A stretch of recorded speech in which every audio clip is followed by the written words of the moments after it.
everyone, my name is Andrea and I'm a naturalist here at Severson Dells. Part of my job as a naturalist means that I get to look at the forest and learn all about the creatures that live in it so I can better protect it and take care of it.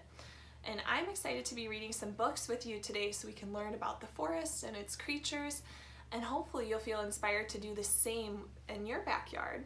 So with that said, let's get reading.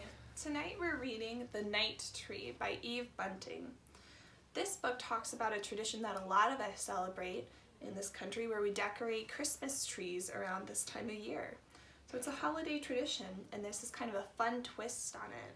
Do any of you decorate Christmas trees at home? What do you put on your trees? I'd love to know. You can leave a comment with that below.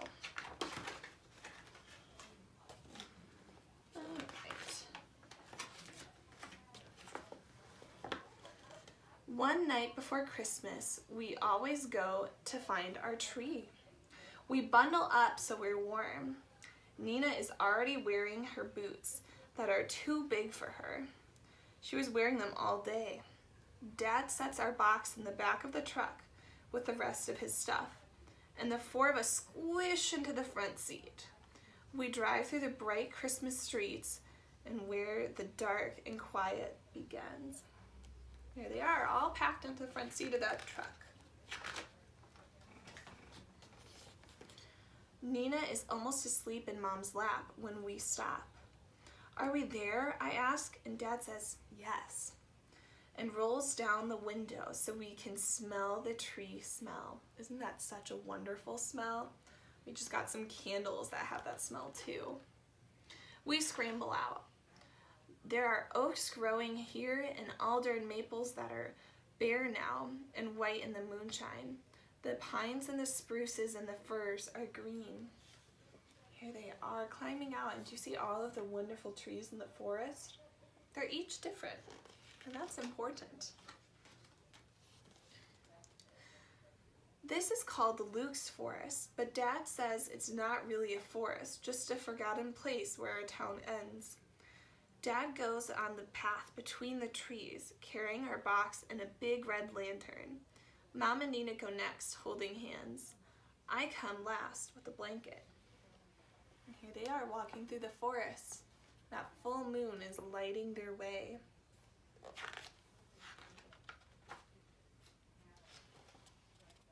It hasn't snowed yet. It's so cold my breath hurts. The sky is spattered with stars, and the moon, big as a basketball, slides in and out between the treetops. Dad's lantern sweeps ahead. Look, he whispers. We stop. A deer is watching us. I see the brightness of its eyes. Then it turns and it's gone. Here's the deer. Sometimes if you're walking in the forest at night and you shine a light through the forest, you'll see the animal's eyes reflecting, just like this one. You see his cold breath part out. Have you ever been outside when it's so cold you can see your breath? I think that's just so cool. Here's our tree, Dad says.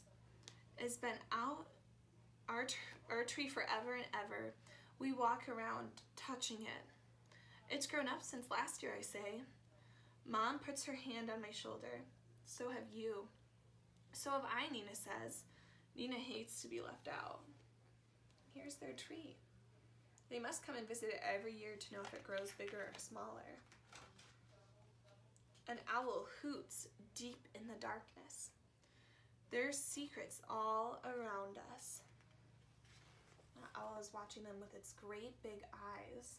Owls have night vision. They're almost like superheroes. They don't need any light to see. Can I put the popcorn on the chain? Nina asks. She hops up and down and right out of one of her boots. Mom helps her get it back on. Here's all of their things they're going to decorate the tree with.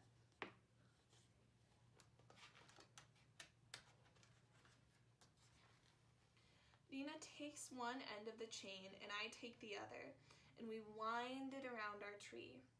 We've brought apples and tangerines with string on them, and we hang them from the branches. It's hard to hang string loops when you have gloves on, but it's too cold to take them off. So here they're wrapping the popcorn like lights and putting the apples and tangerines on like ornaments.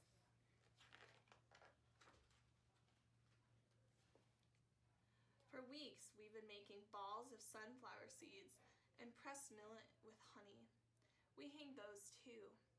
We scatter shelled nuts and breadcrumbs and pieces of apple underneath for the little creatures who can't climb very well. Our tree looks so pretty. Don't you think that tree looks beautiful? And all they did was put food on it. Mom says I should spread out the blanket so we can sit and admire our tree. She has brought a thermos and of hot chocolate. I take off my gloves and toast my hands around my warm cup.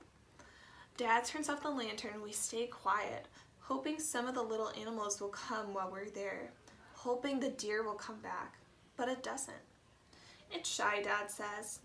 I'm shy too, Nina tells him. Here they are getting ready. It's almost like they're getting ready to watch a show. Before we leave, she and I get to choose a Christmas carol to sing. I choose, "O Come All Ye Faithful." Nina chooses, "Old MacDonald Had a Farm." That's not a Christmas carol, silly, I tell her, but Mom says it's fine and a very nice song too. We sing fast because there are a lot of verses and it's getting colder. And here they all are singing to the forest.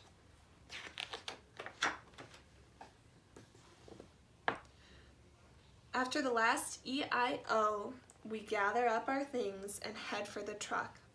I look back once. Our tree has folded itself into the darkness, but I think I can see it still.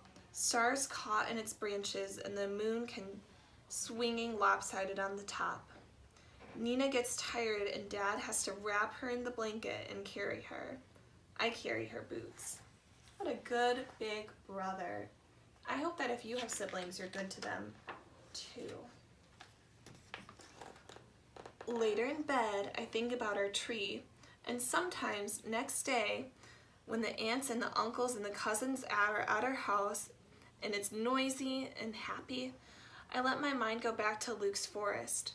I think of the birds having Christmas dinner on the squirrels and the opossums and the raccoons and the skunks. And here he is dreaming about that tree. Sometimes if Christmas gets busy for you, it might be a good idea to take a walk outside. It can really help calm you down. There might even be a bear because Dad says bears didn't really sleep at all in the winter. And if one's going to wake up, I bet it would just wake up for Christmas. Maybe a fox has come, stepping high on its thin, sharp paws, and they're all there together, singing their own Christmas songs on Christmas Day around our tree. And here's all of these animals coming up and enjoying that food. That's the end. I hope that you think about ways you can feed the animals this winter so you can see them up close and just marvel at how beautiful they are.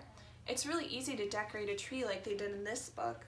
You can string popcorn, you can hang apples or tangerines, or you could even put nuts out there too. And the animals will thank you for it and you'll get to learn more about the forest. Well, I hope you enjoyed this story and that you have wonderful dreams tonight like he will about Luke's forest. Sleep tight.